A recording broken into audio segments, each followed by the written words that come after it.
15 years ago today, one of the most brutal civil wars anywhere in the world ended. It was the war between the Sri Lankan armed forces and one of the world's most dreaded terrorist organizations, the Liberation Tigers of Tamil Eelam. Why am I recalling that event? I'm recalling that event because exactly a decade and a half ago, it ended one of the most violent chapters in the history of Indian subcontinent. And I was privileged to report that for NDTV for 3 years between 2006 and 2009. It was called Eelam War 4 because there were 3 other conflicts or skirmishes or wars that had happened between the Sri Lankans or the Sri Lankan military and the LTTE.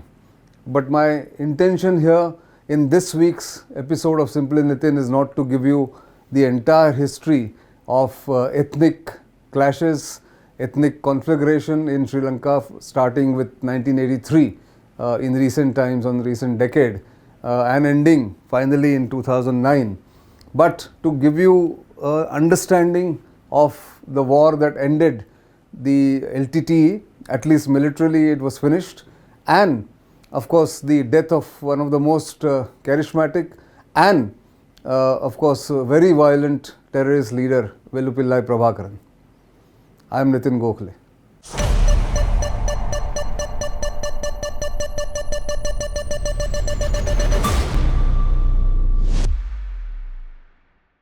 So why was this called Eelam War 4? Like I said, from 1998 or even earlier, from 1987, when the Indian peacekeeping force was sent into Sri Lanka and then was humiliatingly sent back in 1990 by the Sri Lankan government. Since then, the Sri Lankan armed forces and LTTE, or the Tamil Tigers as they were known more popularly, fought 3 different wars in 3 different phases of Sri Lanka's recent history. But finally, in 2006, the then Sri Lankan government led by President Mahinda Rajapaksa decided that enough was enough. The country had gone through the civil war situation for a long time, and time had come to end the scourge of terrorism that was afflicting the small island nation south of India, not very far from Indian shores in the Indian Ocean. So what happened then? So this picture, just to give you a context, was at a famous landmark in northern Sri Lanka called Elephant Pass, which takes, when I show you the map in the next slide, will tell you how Sri Lanka is divided geographically. Northern Sri Lanka, which abuts southern India or Tamil Nadu and Kerala, is actually very close to Indian shores, and it has mostly Tamil population there. And this pass leads into northern areas of Sri Lanka. And it was a famous pass. There was a Battle of Elephant Pass in the late 90s. And therefore, I had taken this picture. I used to work for NDTV that time. He was my camera person colleague. And of course, these are generic pictures of the Eelam War 4. I reported this war for 3 years from the ground, and therefore this picture. So this is the northern part of Sri Lanka. Jaffna is the most famous city or town of northern part. In many ways, cultural, education, civilizational capital of the Tamil parts of Sri Lanka. Palale airport or airstrip now, in fact, there are flights from here to the cities in India, like in South India, in Madurai or Chennai. They have started after 15 years. Point Pedro is supposed to be the extreme north point in Sri Lanka. And then of course there is Mannar, which is another important town here to the west of the coast, or to the west coast. And then Kilinochi, Pudikiriyappu, Mulaitevu, and the famous Elephant Pass, as the photograph that I showed you where I had posed with my camera person colleague. This is Pudikiriyappu, this is Mulaitevu, where finally the LTTE chief, the dreaded leader of LTTE, Velupillai Prabhakaran, his son Anthony, closest commanders and bodyguards were trapped by the advancing Sri Lankan forces from 3 sides, and of course blocked by the navy on the sea. They were trapped here and finally killed on May 18th, ending one of the most brutal chapters in terrorism history. So this is what the Sri Lankan army and the Sri Lankan forces learnt over 3 wars, which they almost got defeated by the LTTE, which had very mobile and very nimble forces, guerrilla tactics that they had used. But this time the Sri Lankan armed forces had learned their lessons and they applied force from 3 different sides. The Navy came into play, which was never the part of earlier campaigns in such a big way. And of course, this continued for 3 years.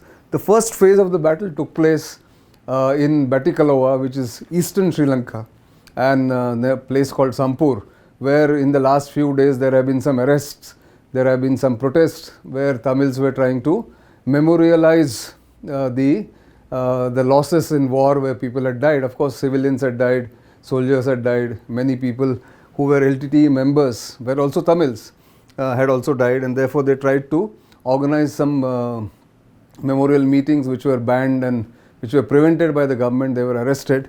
So, and that is the context, because this is the 15th anniversary of the end of the Eelam War 4. So this is where the final battle took place, in this red thing that you're seeing, the red rectangle that I have drawn there. But this is where the battle in the jungles took place, and it took 3 years for the Sri Lankan armed forces to finally finish this war. But that apart, there are several lessons that were learned in this war, and therefore I want to recall this war in its 15th anniversary. How was it different from the earlier wars and conflicts? One, of course, that the Rajapaksa brothers, then President Mahinda Rajapaksa, who brought in his brother, a former army officer, Gotabaya Rajapaksa, as the defense secretary in 2005, end of 2005, when he won the elections, who of course later became the president of Sri Lanka in 2019, and then had to resign and leave or flee the country in 2022. That's a recent history, which I'm not going to elaborate on right now. So what was different, as I said, the politico-military objectives were very clear for the first time. The Rajapaksa brothers, along with the armed forces, had decided that it was time to end the LTTE militarily. There were no ifs and buts. There were no two-track initiatives, that on the one hand you fight a war and then on the other you also hold negotiations. None of these things were happening at that time. They were very clearly spelt out. The military was given total freedom as well as wherewithal. Arms, ammunition, intelligence, surveillance, whatever they needed was given to them at the cost of actually straining the Sri Lankan exchequer, Sri Lankan economy. But because the politico-military aim was clear, the expenditure was also not held back, unlike the earlier times. The synergy among the 3 armed forces, which was missing, like I said briefly. Earlier, the Navy and the Air Force had very little role to play against the LTTE in the previous 3 editions of the Eelam War. And therefore, the LTTE could get away with it. There was no air power used, or very little air power used. The Navy was never brought in. But in this war, in Eelam War 4, the Navy played a major part in destroying the LTTE. Not only preventing arms from coming to the LTTE via the sea route, but also going and destroying Sri Lankan, the Tamil Tigers armory. And the Tamil Tigers were very innovative. They used to hire dhows and big ships, rusty ships, which used to be anchored off the Sri Lankan coast at a little distance away on the high seas, where ammunition and arms used to be stored. They were floating armories.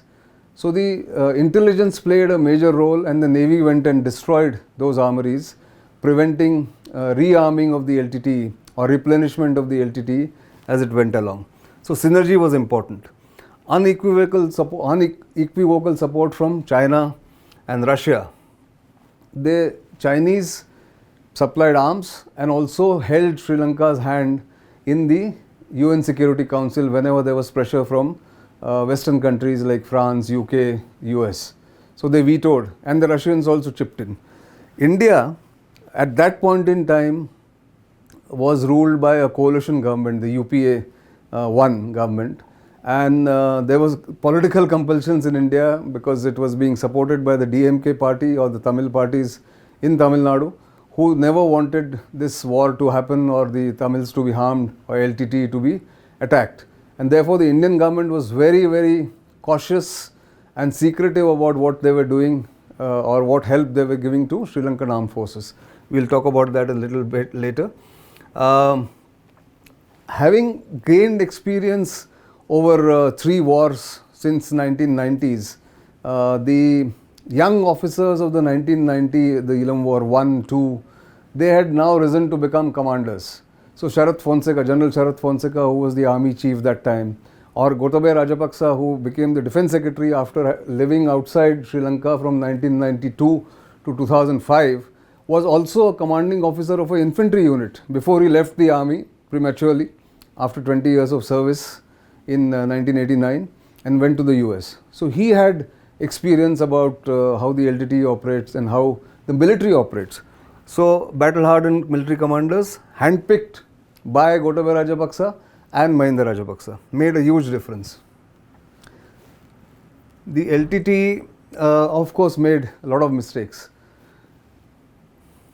LTT was very effective when it was a guerrilla force, when it was nimble, when it was fast moving, and it had light weapons and light, I would say, groups of soldiers or groups of guerrillas moving around stealthily or moving around fast.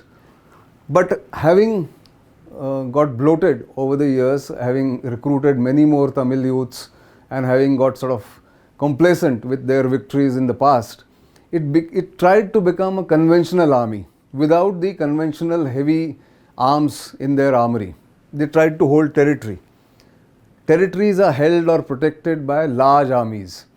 Guerrilla forces cannot hold territories. They go, they raid, they hit the enemy and get away fast. But the LTT made this mistake. Similarly, LTT had failed to read the changed nature of the Sri Lankan military's leadership, its tactics, and its complete backing that was given by the political leadership. There was no assessment, realistic assessment made by the LTTE leadership that time. They underestimated, more importantly, the Sri Lankan Navy. And as I mentioned, the Sri Lankan Navy not only destroyed their armory, prevented the arms from coming in, and also used swarming tactics, small boat operations. They built small boats and operated through those small boats on the high seas. Earlier, the Sri Lankans used to use big ships which used to be rammed by small boats of the LTTE naval wing through a suicide bombing or just a suicide tactic. Here they avoided that by using small boats, and the LTTE had no answers really. The other big mistake the LTTE made was to keep 30,000-40,000 civilians, old people, women, children, as a shield or as human shields in the area, like I showed you in the beginning, that small patch of land, Mulaitevu and Kilenochi, where they held them hostage to prevent the Sri Lankan forces from attacking them. But the Sri Lankan forces used new technology, UAVs, the feed came from the surveillance equipment, and they sort of started separating wherever possible. And of course, there was collateral damage. Many women and children and civilians were killed in the final phase of the battle. So therefore, by keeping these as their human shields, the movement of the LTT military cadres were hampered, and therefore they could not really do the counter attacks as they wanted. And of course, the final point here was, since 2001, the World Trade Center attack in US, where Osama bin Laden's Al-Qaeda terrorist had attacked the United States, the Pentagon and the WTC, the world's outlook towards terrorism had become less tolerant. It had become much more intolerant than before. And therefore, countries were reluctant to help Sri Lankans. They were reluctant to take up their cause in international forums or international arenas. And therefore, their support internationally also waned as far as LTT was concerned. This was a new reality which they didn't realize as the battle raged. But more importantly, what we see today after 15 years about cognitive warfare, information warfare, deception, disinformation, misinformation, all that was a new phenomenon or part of the war that time. And yet the Sri Lankans had studied some of the information operations and influence operations tactics the world over, and had devised their own ways of doing it, and had also studied what the Sri Lankan or the Tamil Tigers had done in the previous wars, either against the IPKF or during the Eelam Wars that had happened earlier, the 3 Eelam Wars. And what had the Tigers done that time? They had won the battle of new space by using Tamil publications in India, because in Tamil Nadu was very close and they had great connect to Tamil papers and Tamil magazines. So they had used them to demonize just not the Sri Lankan army or the military, but also the IPKF when it went there. It had used an extensive diaspora network of the Tamils spread all over in Europe and US and in Asia, in Singapore and Hong Kong and you name it, to generate widespread sympathy, as well as funds generation was done by the LTTE through the diaspora. And because the media obviously loves the underdog, they were always portrayed as fighting for justice, which they did in the initial years. They had justification in fighting for a separate Tamil homeland or a more autonomous arrangement for the Tamils in Sri Lanka who were discriminated against, and therefore they had a lot of sympathy and a lot of support. They had sort of molded a favorable atmosphere for themselves worldwide. And both IPKF and, as I said, and Sri Lankan forces faced this adversity at that point in time. Having taken lessons from that adversity and that adverse report, the Indians, the Sri Lankans, created a firewall around the battlefield in northern and eastern areas of Sri Lanka. They created a bubble rather, more than a firewall. The firewall was such that Sri Lankan military made sure that no media could go to the northern areas without its permission or without being shepherded by the Sri Lankan military. I was one of them, not very happy with what was being done, but since we were reporting the war and since no information was allowed to come from the Tamil Tigers side, although it became a one-sided reportage, and which people have criticized us, rightly so, but there was no way to get information from the Tamil side. The Sri Lankan military also set up something called the Media Center for National Security, or MCNS, which was a single point communication center where all information flowed in from the field, from the political leadership, the executive, the foreign office, and it was dished out to all of us who needed real-time information. So that became a kind of easy availability of information which the media loves. And no operational details were shared except in a controlled manner. Whatever they wanted to release, the Sri Lankan military or the Sri Lankan government, they released. We used it very readily because that's how media operates. And because not everything came out, or the details of the operations didn't come out in real time because it was controlled by the Sri Lankan government or the authorities, there was no international pressure or less international pressure on the Sri Lankan military to operate. That was different from the earlier times. Of course, the Sri Lankan nation state used intimidating tactics. During that period, 14 journalists were killed, 20 of them fled Sri Lanka because they were being persecuted. And Sri Lankans made sure that pro-Tamil Tiger media networks like Tamil.net and other blogs were not available in Sri Lanka, at least, if nothing else. So they created their own information-rich website full of latest videos, pictures. The result was the Tamil Tigers were beaten at their own game, which they had perfected in the previous conflicts. And therefore, the information war was won hands down before the kinetic war was won. Now, of course, everybody keeps talking about human rights violations, the civilian deaths, and of course discrimination that happened. The land was taken over by the heavily armed the Sri Lankan military in Tamil areas. There was a lot of demand for a probe by an international tribunal. But all that will require somebody to betray the Sri Lankan state or the military who were leading the military, those people. The internally displaced people of Tamil origin, they also needed to come out and talk about the atrocities, whatever happened.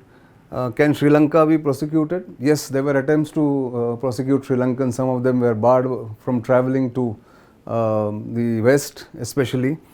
And of course, there was also attempts to censure them, or in the UNHRC, Sri Lanka was pulled up a number of times. Sometimes India supported them, sometimes India abstained from the vote in the immediate aftermath of the Eelam War 4, which ended in 2009. But as I said, because Russia and China, or China and Russia in that order, were their close friends, they survived.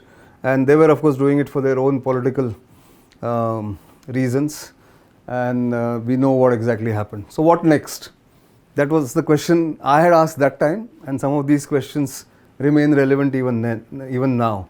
Major challenge for Sri Lankan media, overcoming the divide between the Tamils and the Sri Lankan, the Sinhala majority, who of course control almost everything there, and that divide is very deep. The wounds may not heal, they may not have healed even now after 15 years.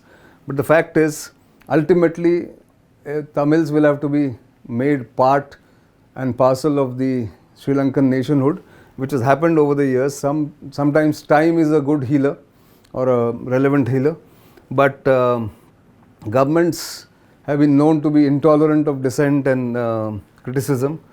Wartime restrictions were removed immediately, and of course access to Tamil areas and the businesses and the tourism has now of course flourished. This was in the immediate aftermath. I had asked these questions.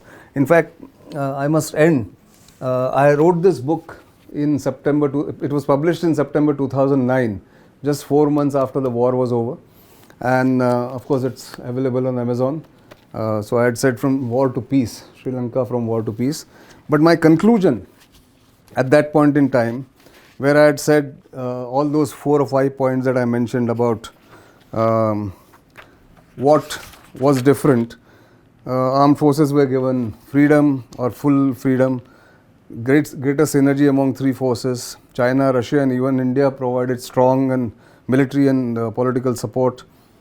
Prabhakaran, who had lived and survived on sheer instinct in the past, made the fatal mistake of keeping over 300,000 Tamil civilians with him, which I mentioned. The war may have ended, I said this in this book, but the Sri Lankan story is not yet over. And this is the operative part, which gradually and slowly has happened, but this is a question I had raised at that point in time.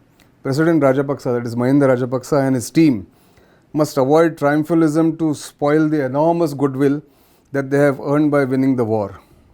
They must ensure that the death of one Prabhakaran does not lead to the birth of another. Therein lies Mahinda Rajapaksa's biggest test. And I think that test has been passed. There have been some murmurs about how the Tamils still feel discriminated, still feel as second-class citizens. Some political questions do remain 15 years later. But the fact is, LTTE as a terrorist organization, as a freedom-fighting organization, call it what you may, ended in 2009.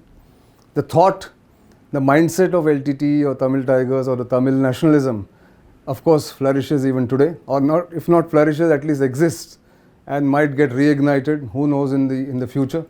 But this was the context in which Eelam War 4 was fought, and I thought I'll recall it 15 years later, especially because I was personally involved and personally reporting it from the ground. I hope you liked this episode. We'll bring you such slices of history once in a while. Like this year, we will bring you something on Kargil War 25 years later, which happened in the summer of 1999. Look out for it in July. But for the time being, that's all I have. It's goodbye and thank you for watching.